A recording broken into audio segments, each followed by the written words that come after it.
So Phil Landrigan is the next recipient of the Irving Selikoff Lifetime Achievement Award. Phil Landrigan is someone who has been on the forefront of fighting the asbestos disease battles.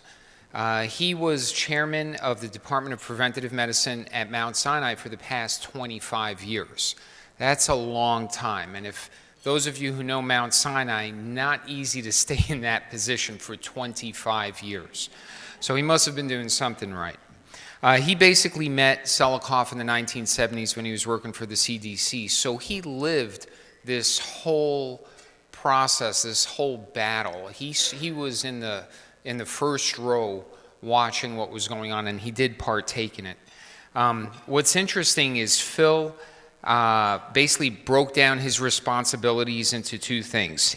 He says, I've always thought I had two professional responsibilities. The first, to do good science, and the second, just as it was for Selikoff, it is to take scientific findings and look for the windows of opportunity where I can translate good science into effective action that protects people against the toxic hazards and prevents disease.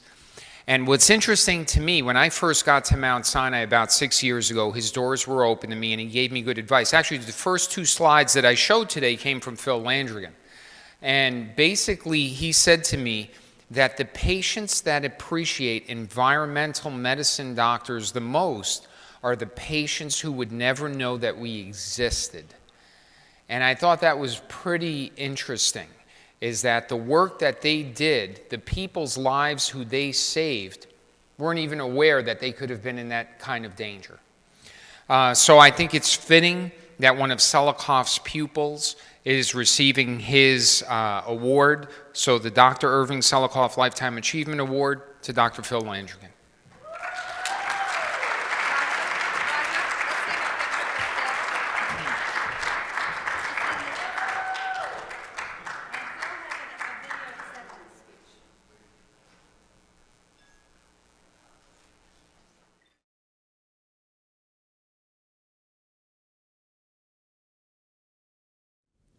I'd like to thank Linda Reinstein and the Asbestos Disease Awareness Association for having chosen me to receive the 2016 Dr. Irving Selikoff Lifetime Achievement Award. I am honored, I am humbled by this magnificent award.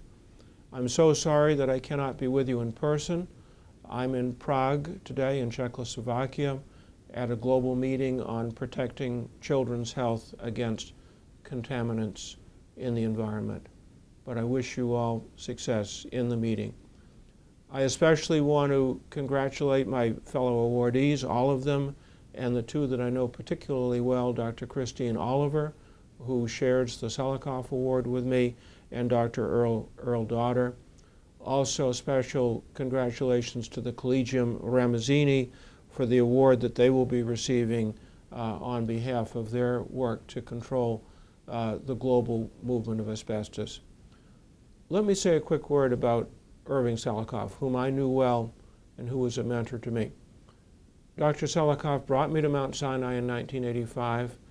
I had the opportunity to work with him for 7 years until he died in 1992. He was a grand man. He was, first of all, one of the great public health scientists of our age. He was the person who really, truly recognized the connection between asbestos exposure and human cancer, a recognition that was based on his careful epidemiological studies. But Selikoff was more than just a scientist. He was also a courageous advocate who was not afraid to venture forth from the four walls of the hospital, to go before the Congress, to go even to the White House, to argue the importance of protecting workers against asbestos, to argue the importance of having strong occupational safety and health administration in this country. And beyond that, he was a great human being. Selikoff was a mentor. As we say at Mount Sinai, he was a mensch. And I am deeply honored to receive this award in his name. Again, I thank Linda, I thank ADAO. I wish all of you great success in this very important meeting.